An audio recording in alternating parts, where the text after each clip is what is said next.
C'est du jamais vu. La New York Vendée les Sables d'Olonne, course en solitaire sur des monocoques de 18 mètres, part mercredi à 20 h heure française. 3200 milles pour un sprint d'une grosse semaine environ.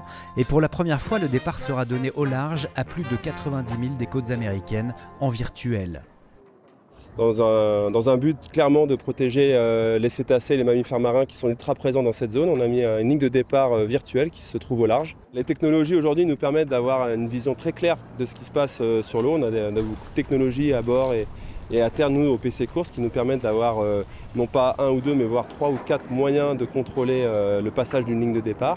Tous les bateaux vont se retrouver dans une zone sans aucune marque de parcours. Donc il n'y aura pas, comme contrairement à ce qu'on fait dans les règles de course à la voile, une marque, un objet physique à laisser à bâbord ou à tribord. Côté météo, la flotte devrait traverser l'Atlantique dans des vents relativement modérés.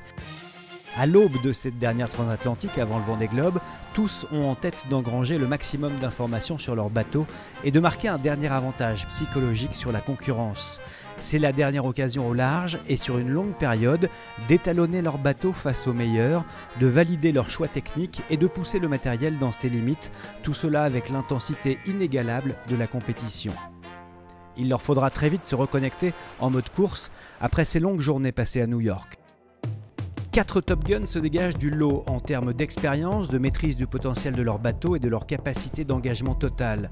Les 2 derniers doubles vainqueurs des transatlantiques disputés, Thomas Ruyant et Johan Richomme, tout comme Charlie Dalin et Jérémy Bayou, sont au-dessus du lot s'ils ne rencontrent pas de soucis techniques. Dans cette configuration météo qui nous attend, on peut avoir pas mal de changements de voile, de conditions de vent différentes. Donc voilà, ce sera un beau galop d'essai pour tester le bateau dans plein de conditions différentes, se mesurer.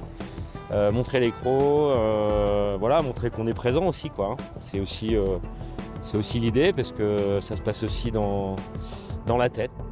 Plus il y aura de concurrents autour de moi, plus je serai content. J'ai envie de dire que le résultat sportif il est un petit peu annexe, même si j'aime bien ne pas me rater. Donc comme d'habitude, je vise mon petit top 5, moi ça me va bien. Ça risque d'être peu engagé, vu la météo aujourd'hui.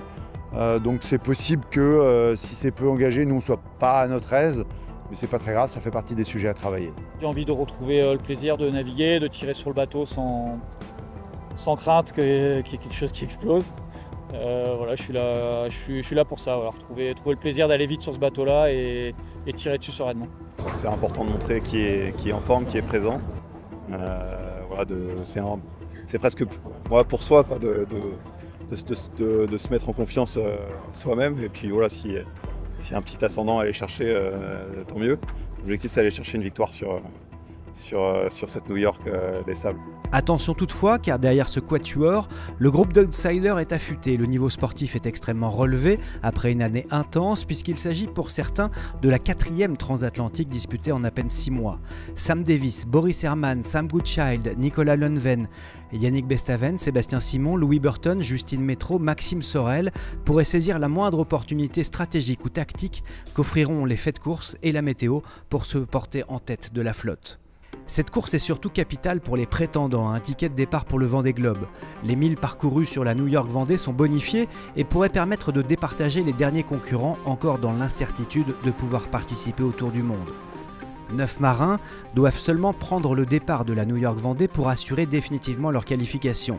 Mais la pression sera plus grande pour certains, comme Violette d'Orange, James Araida ou Oliver Heer, qui doivent aussi arriver en France pour espérer accrocher une des dernières places qui sera attribuée aux skippers ayant navigué le plus de 1000. Cette pression des 1000 parcourus est l'un des ingrédients diaboliques du suspense de cette course. Il y a une règle où il y a 40 bateaux pour prendre le départ du Vendée Globe et pour l'instant je suis dans les 40, donc pour garder ma place il faut que je continue de faire le plus de 1000 possible. En fait il faut que je reste un petit peu dans mon mode safe pour cette course pour pas tout casser et arriver au bout. Yeah, so for the qualification for the Vendée Globe, it's obviously this race is really important with the 1.5 times the miles. But even if we finish it, it still doesn't necessarily mean that we qualify, which is very disappointing and very frustrating. But yeah, I try not to think about it too much. Enfin, s'ils sont 28 au départ de cette New York Vendée, seul le premier aura l'occasion d'expérimenter la remontée mythique du chenal des Sables d'Olonne en vainqueur et ainsi de prendre des repères avant la 10e édition du Vendée Globe.